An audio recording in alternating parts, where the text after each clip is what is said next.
এইবাৰ যদি দলে যদি মোক কয় যে নহয় আপুনি পুনৰ সৰভোগৰ পৰা বা ভবানীপুৰ সৰভোগত আহিব লাগে, মানিব লাগিব। আজি এইটো আমাৰ যিটো মোদী ডাঙৰীয়াৰ আৰু হেৰিয়াৰ যিটো হিমন্ত বিশ্ব শৰ্মা ডাঙৰীয়া আৰু আমাৰ দলৰ যিটো সৰ্বস্পৰ্শী আৰু সৰ্বব্যাপী নীতি বা আঁচনিৰ কাৰণে সৰভোগতে নহয় সমগ্ৰ অসমতে প্ৰভাৱ পেলাইছে, ভাল প্ৰভাৱ। হয়, সৰভোগত ভাৰতীয় জনতা পাৰ্টীৰ যি অভাৱনীয় উত্থান, মানে আউট অফ 60 মানে গাঁৱৰ সদস্যৰ ভিতৰত 59খনে ভাৰতীয় জনতা পাৰ্টীৰ সমৰ্থিত সদস্যসকল নিৰ্বাচিত হৈছে বা জিলা পৰিষদতো 10,000তকৈ অধিক 6টাকৈ আঞ্চলিক পঞ্চায়ত জয়লাভ কৰিছে।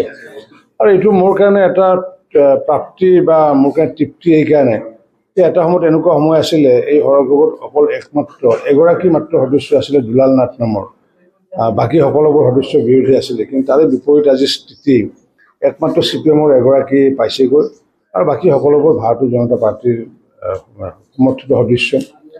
আঞ্চলিক পঞ্চায়তৰ 6গৰাকীয়ে সেয়া, জিলা পৰিষদতো 10,000তকৈ অধিক জিকিছে, যাৰ কাৰণে নেকি তেওঁলোকক মই শুভেচ্ছা প্ৰদান কৰাৰ কাৰণে এটা আহিছিলোঁ। বৰপেটা হওক, বজালী হওক বা এই অঞ্চলে হওক, বৰ্ণনগৰ অঞ্চলে হওক, সামগ্ৰিকভাৱে যিটো ৰিজাল্ট আহিছে আৰু ইয়াৰ লগত নতুনকৈ সংযোগ হৈছে ধৰ্মীয় সংখ্যালঘুসকলৰ ধৰ্মীয় সংখ্যা, যেনেকুৱা হৰিপুৰ বৰপেটা জিলা পৰিষদৰ অন্তৰ্গত, তাত বিজয় সাব্যস্ত হৈছে। দক্ষিণ বজালী জিলা পৰিষদৰ সদস্য এগৰাকী নাবিৰুন বেগম, তেওঁ নিৰ্বাচিত হৈছে।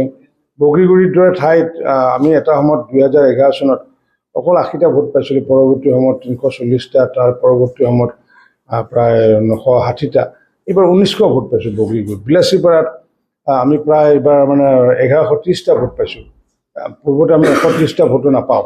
গতিকে সংখ্যালঘুসকলক আগুৱাই আহিছে আৰু এনেকুৱাকৈ যদি সকলোৱে তেওঁলোকে একেলগে থাকে, তেতিয়াহ'লে এই ট্ৰেণ্ডটো যদি থাকে বিধানসভা 2026-ত, তেতিয়া 2026-ত 100+ হ'বগৈ নিশ্চিত ওপৰত। এতিয়া মই নাজানো এই ট্ৰেণ্ডটো থাকে নে নাথাকে, যদি থাকে 100+ হ'ব।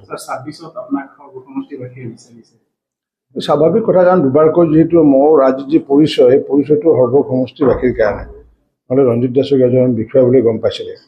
গতিকে স্বাভাৱিকতে পূৰ্বতো বিচাৰিছিলে, এতিয়াও বিচাৰিছে। দলে যদি দিয়ে, কাৰণ আমাৰ দলৰ ওপৰত ডিপেণ্ড কৰে, কাৰণ কিয় দলে যোৱাবাৰ কৈছিলে যে সভাপতিগৰাকীয়ে বেছি ভোটত জিকিব লাগে, তাৰ কাৰণে মোক কৈছিলে আইডল পলাশবাৰী বা পাটাচাৰকুছিত অংশগ্ৰহণ কৰিব লাগে। মই তেতিয়া জিলাৰ একে বৰপেটা জিলা আছিল যিহেতু পাটাচাৰকুছিৰ পৰা মই সন্মতি দিছিলোঁ। আৰু এইবাৰ যদি দলে যদি মোক কয় যে নহয় আপুনি পুনৰ সৰভোগৰ পৰা বা ভবানীপুৰ সৰভোগত আহিব লাগে, মানিব লাগিব। আজি মোক যদি কয় নহয় উজনি অসম বা বৰাক ভেলীৰ ক'ৰবাত যাব লাগে, যেনেকৈ বিমলা প্ৰসাদ চলিহাই বৰাক ভেলীৰ পৰা জিকিছিলে, মোক তাত যাব গ'লে তাত যাব লাগিব। সৰভোগত যদি কয় তেতিয়া মইতো ভালে পাম, কাৰণ পূৰ্বতো যিহেতু দুবাৰকৈ আছিলোঁ। দলে যিটো সিদ্ধান্ত, দলে যদি কয় যে নহয় বজালিতে থাকক, দলে যিটো সিদ্ধান্ত লয়, কিন্তু ইয়াত দিলে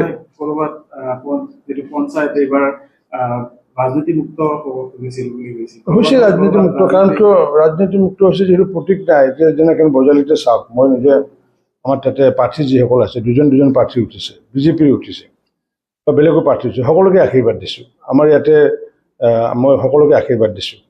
এতিয়া আমাৰ পাৰ্টীয়ে তেওঁলোকে এজন দিছে বেলেগ কথা এইটো, কিন্তু মই ইয়াতে যিসকলে নিৰ্বাচনত অংশগ্ৰহণ কৰিছে, কংগ্ৰেছেই হওক বা কমিউনিষ্টেই হওক, সকলোকে আশীৰ্বাদ দিছোঁ। ৰাজনীতি মুক্ত হৈছে।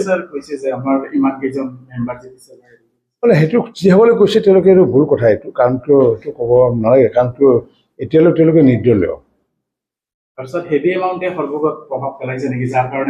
এইটো আমাৰ যিটো মোদী ডাঙৰীয়াৰ আৰু হেৰিয়াৰ যিটো হিমন্ত বিশ্ব শৰ্মা ডাঙৰীয়া আৰু আমাৰ দলৰ যিটো সৰ্বস্পৰ্শী আৰু সৰ্বব্যাপী নীতি বা আঁচনিৰ কাৰণে সৰভোগতে নহয় সমগ্ৰ অসমতে প্ৰভাৱ পেলাইছে।